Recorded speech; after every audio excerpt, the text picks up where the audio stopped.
Well, hello, fellow YouTube peoples. Today, I thought I'd do something a little different. I went out, scoured the internet, and I found a wildlife combo for around $1,000 that I think is actually quite nice. Around $1,000, that's about as cheap as you're going to get into a decent wildlife setup. After looking around at all the bodies and everything, I decided DSLR was actually the best way to go at this price range. What I ended up with was the 1D Mark IV from Canon. It's a nice camera. However, it does have some drawbacks. It's extremely heavy. It's large. It's got some positives too. We'll get into that a little bit later in the video. But for right now, I've been shooting with it for a couple weeks, and I've got to tell you, I'm really impressed with it. I'm really happy. It's a very nice camera. Let's get shooting. Unfortunately, today, cloud and rain, not the greatest environment to be shooting wildlife in, especially birds in flight at high shutter speed. So what I'm going to do is get some landscape shots. Might actually throw on a wide angle lens I picked up fairly cheap, because there again, this is the Canon EF mount. So this has tons of lenses that we can get for it at really cheap prices right now. So let's get to it, guys. Let's get to it. What a gorgeous day to be out shooting. We've got some overcast. We've got low-lying clouds covering the mountaintops. We've got mist coming up the mountains, and best of yet, we've got these gorgeous fall colors. Unfortunately, this is probably the last weekend we're gonna have these colors. I'm out today, testing out the 1D Mark IV, and it has been performing great so far. Some of the downsides, though, I've noticed, it's bulky, it's heavy. On the pro side, this battery, I can shoot 2 days with this one battery, and I've never experienced that before. Using mainly mirrorless cameras, even other Canon cameras, like, the battery life on this thing is insane. It's crazy that this is 12 years old. It's doing so well. Of course, it does have only a 16 megapixel sensor. It's a 1.3x crop too, which is a little different. The makes it a little weird because you can only use full frame lenses with this, which means that there's no lenses actually designed specifically for the sensor that I know of. You only could use the EF lenses. You can't use the APS-C sensor lenses for this. So that being said, I'll throw up a list here of some pros and cons that you guys can look at. As you can see, there's pros and cons to everything. But so far, this camera's been, like I said, performing awesome. I'm gonna get back to shooting, and hopefully we'll have some pictures here to show you.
All right, so that was a pretty long weekend of shooting, actually. So overall, I would definitely have to recommend the Canon 1D Mark IV as a wildlife camera. Its build quality is outstanding. This thing is a literal tank. Another thing I would say would be that the battery life. I've never experienced a camera with battery life like this before, and it is life changing. But you know, the biggest downside is the bulk. This thing's so huge and heavy to carry around. You know, at some point you might just leave it at home because it's so big. But after using one of these type of DSLRs, or actually just a professional body style like this, because this was originally designed for pros. This was the highest level camera Canon pretty much produced. I believe this was like $4,500 back in 2009 when it first launched, and this was probably used by professionals well into probably 2013, 14, or 15, maybe longer than that. This definitely was a workhorse camera. It still is. This particular one, I've looked up the shutter count. It's got like 91,000 shutter releases on it, because I did pick it up used at KEH. It came in really nice shape. The shutter actuation on this is actually 300,000, so that's what the actual shutter count is rated for. So, and since like 2009 or whenever this was actually manufactured, it's only gone through 1/3 of the life. It still has 2/3 left of the shutter life left on it, so that's really reassuring there. Currently, I've got the 17-40 on. That's the wide angle lens I was able to pick up at a very cheap price. I think I paid, it's a L mount lens for EF, and I only paid, I believe, like $300 for this. It was a really nice deal. Once again at KH, and this came in like, this looks brand new. So very happy with KH on the used gear. And actually, you can sell your gear to them. I've seen a couple of YouTubers say, yay, this is great, nay, don't use them. But at the end of the day, KH does a fairly good job. Their prices are fair. They are a little low, but if you sell it on eBay, you got to take off 14% with eBay fees. Plus even more if you boost your listing, and then shipping on top of that.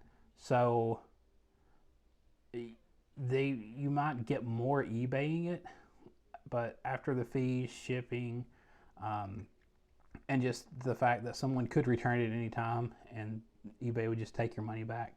I mean, KH is actually a pretty good deal, right? You might get a little less for it, but at the end of the day, you know you're going to get what your camera's kind of worth. They'll review it, and they'll give you a decent deal when you consider the other factors I just mentioned. Another thing is this Tamron 100-400. Actually, I've been real impressed with this lens. At first, I was a little hesitant with it, but once I started using it, kind of got a feel for the camera too. It took a few days. There's a learning curve with this. I've got the back button autofocus set. You notice there's no dials for your modes. All your modes, you push a button, you've got to select it on your back, so you've got to have your modes pre-selected. In fact, all these professional body styles, I believe, that I've looked at so far, don't have the little mode selectors on them, so you do have to do that through the menus. It's not really a menu. You push a button and you select. It's super fast doing it, but there's not an actual dial there that lets you do that. Positive of that is that you're not accidentally knock it out of position.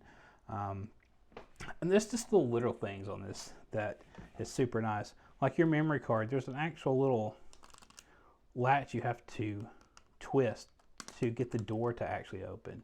On the battery, same way. There's a, you got to pull this down, twist, and pull to get your battery out. It's a massive battery. Like I said, the battery life on this thing's outstanding. Then you got to twist it back. Everything locks in place, which is really nice. And like I said, the downsides of this, it's not really a downside. The EVF, all right, you're going to get some blackout, which I wasn't used to with my G9. The optical viewfinder is kind of nice because with the G9 or like the R5, R6, Z7, Z6, Z9, R3, all the higher end levels, probably even the R10 and R7 that Canon just released, you're probably not going to get that much lag in your viewfinder, like when you're tracking animals. But with the optical viewfinder, you're getting that 100%, right? You're 100% seeing with no lag what your lens is seeing. Now what you're not seeing is your exposure. So you have to have your exposure dialed in. I've missed more than a few shots since I've went back to this DSLR just because my ISO or my aperture or something wasn't set properly. And there's no, like, you know, you don't see what you get, you don't see it in the viewfinder. It's an electronic viewfinder, so you don't really see your photo. You got to chimp to see, well, I messed that shot up. I need to change my exposure settings. So, or I need to change my shutter. Maybe I need to raise it, lower it, set my ISO a little different.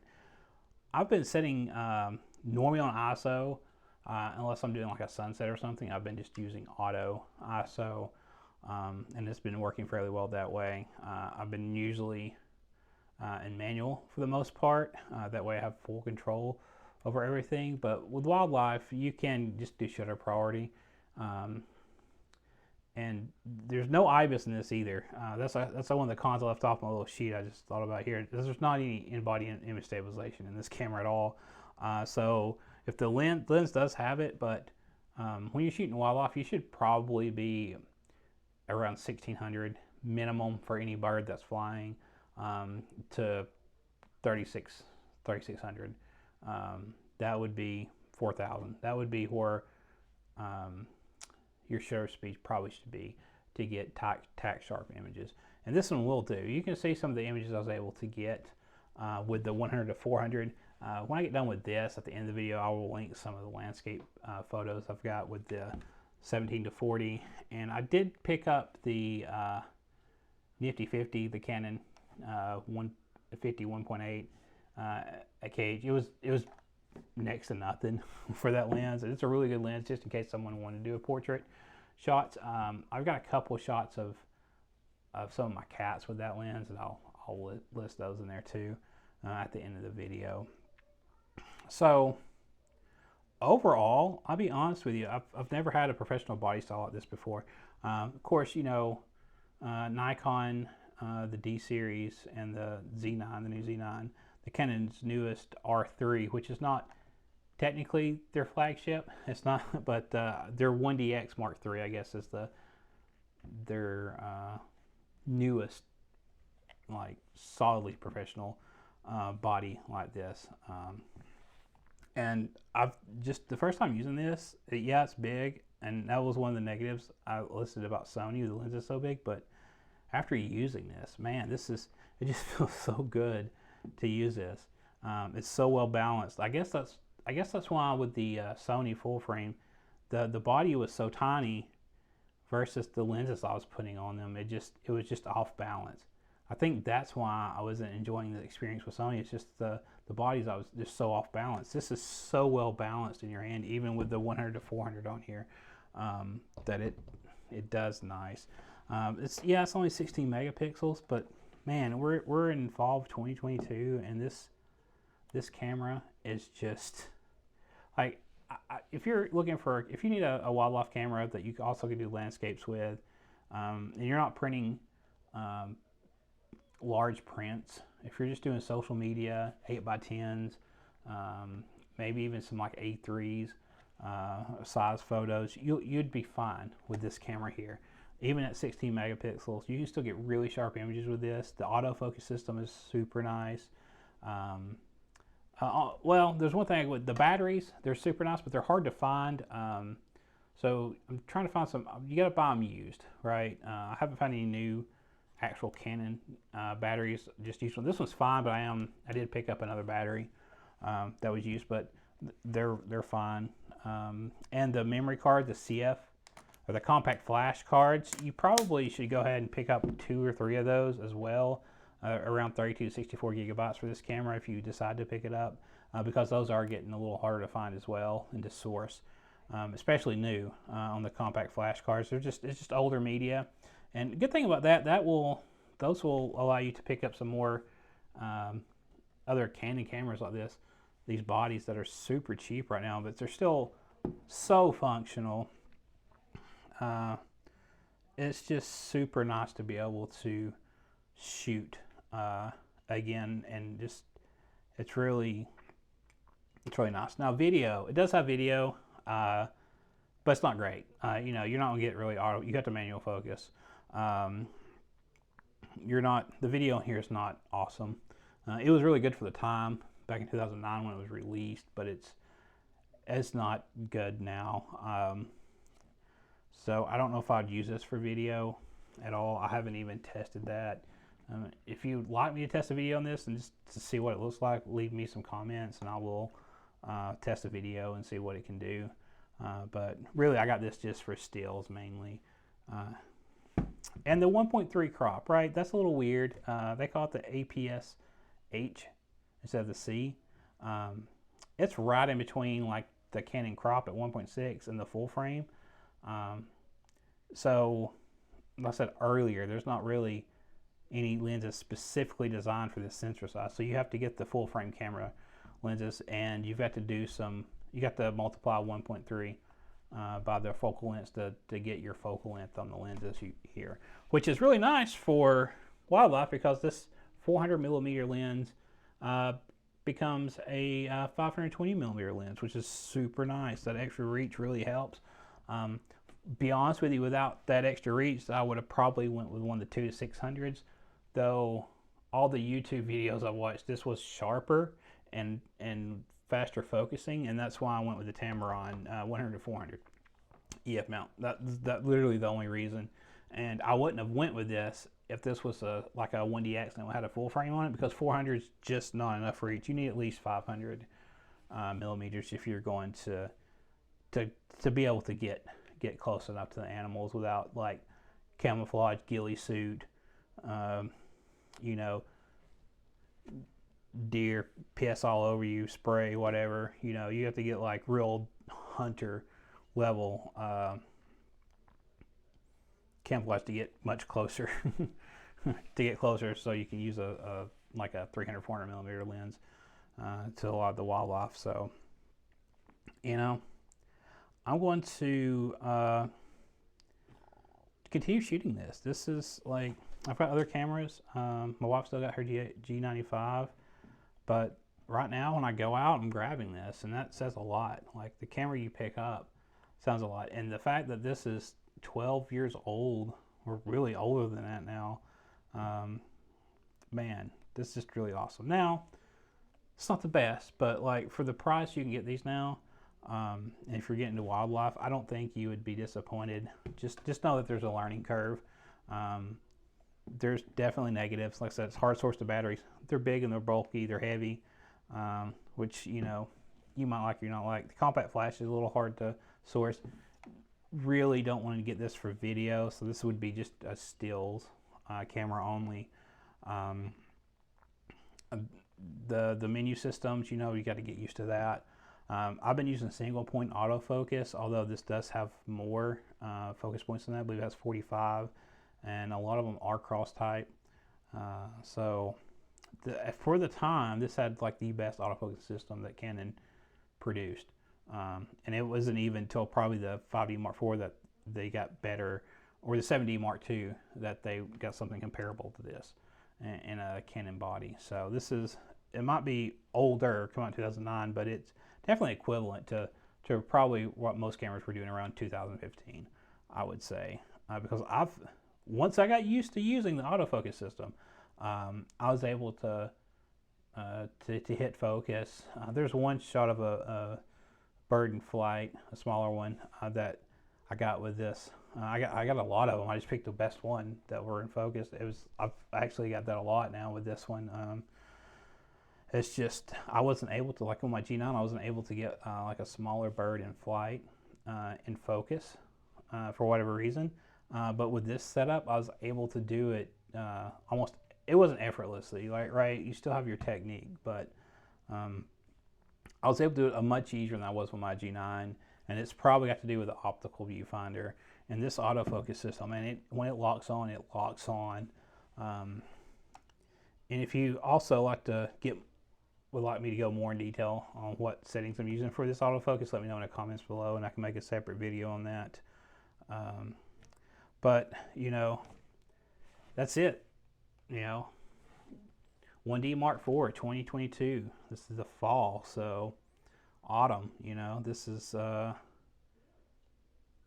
really wasn't expecting to like this camera that much. but it's, you know, it's just done the job. Just can't say enough about it, really. It's just, wow. Very impressed. Like, not much more to say about that.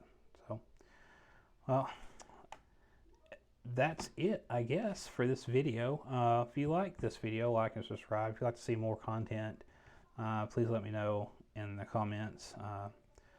These videos take a lot of time and effort to put together, though they might not look like it. Hopefully I'm getting a little better at it. I'm using some new equipment. I might, but that's for a future video. So I'm out, guys.